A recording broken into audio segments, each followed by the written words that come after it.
Bonjour et bienvenue au 4e Facilitation de cap d'être soi.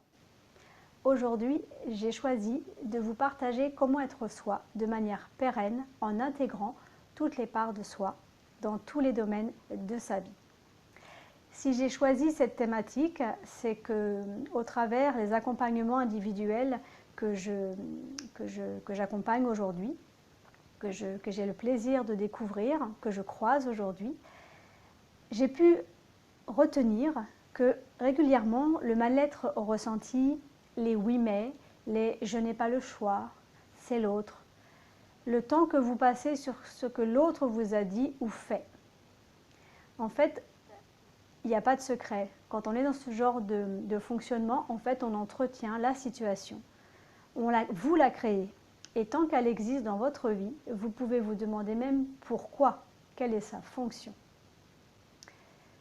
Je vous invite à réfléchir à quelques questions. Qu'est-ce que je laisse faire ou ne dis pas qui permet à l'autre de se comporter comme ça avec moi? Est-ce que je souhaite vraiment que la situation se solutionne ou je me complais dans cette histoire? Puis-je vivre sans être dans la plainte, sans me sentir mal? Quelle histoire je me raconte pour ne pas regarder que j'ai la clé, la responsabilité d'agir? Il faut que vous gardiez vraiment en tête que ce n'est pas à l'autre d'actionner quelque chose vis-à-vis de vous. Ce n'est pas à l'environnement, à l'extérieur. Ce n'est pas l'extérieur qui doit. C'est vous, nous. Ce que nous changeons, acceptons, travaillons sur nous va modifier le système relationnel, mais à partir de nous. Ce qui signifie s'accepter, s'affirmer, s'aimer, avoir confiance en soi. Comme vous le comprenez, hein, en filtre, en arrière-plan, il y a toujours le triangle dramatique. Et tout ce cheminement, en fait, il est normal. Ne vous jugez pas.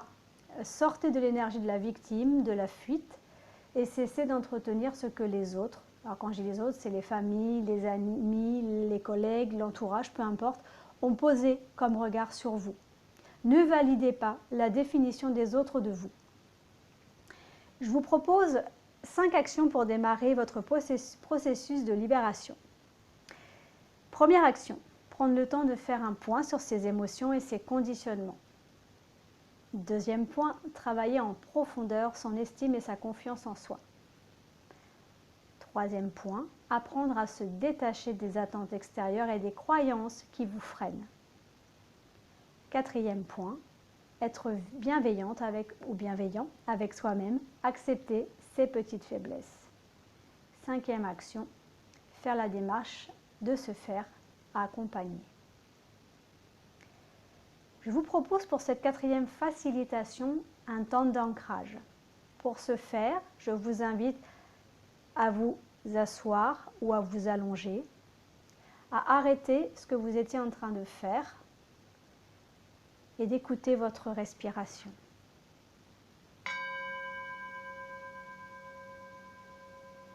Déployez votre respiration.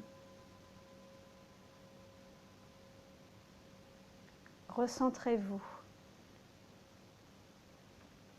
Détendez votre corps, votre mâchoire, vos yeux. Prenez une grande inspiration et expirez une grande expiration. Soyez dans l'ici et maintenant.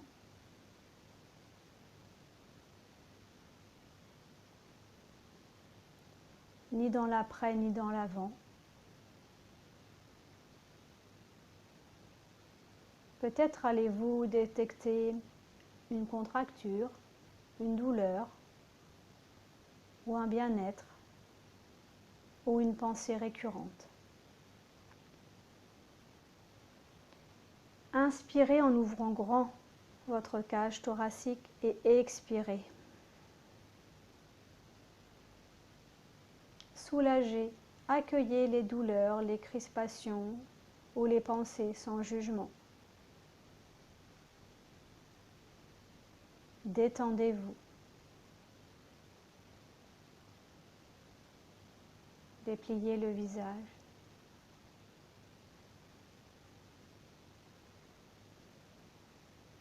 Et accueillez cet instant de détente, de bien-être, de vide, cet instant où vous ne faites rien.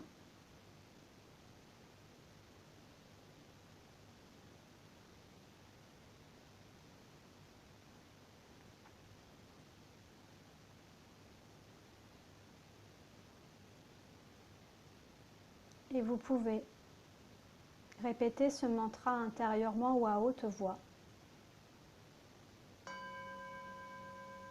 Je me libère de toutes les tensions, de toutes les douleurs corporelles, de toutes les pensées négatives et des souffrances psychiques qui ne m'appartiennent pas. Ici et maintenant.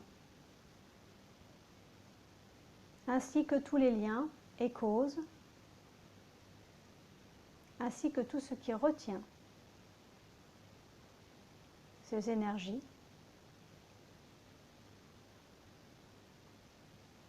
afin qu'elles retournent à la terre, à la source.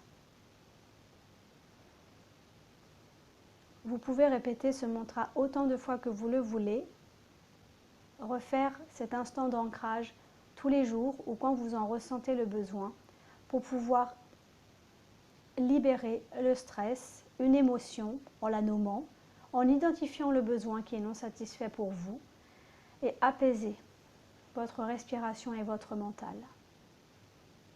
Avec toute ma bienveillance, je vous dis à très bientôt.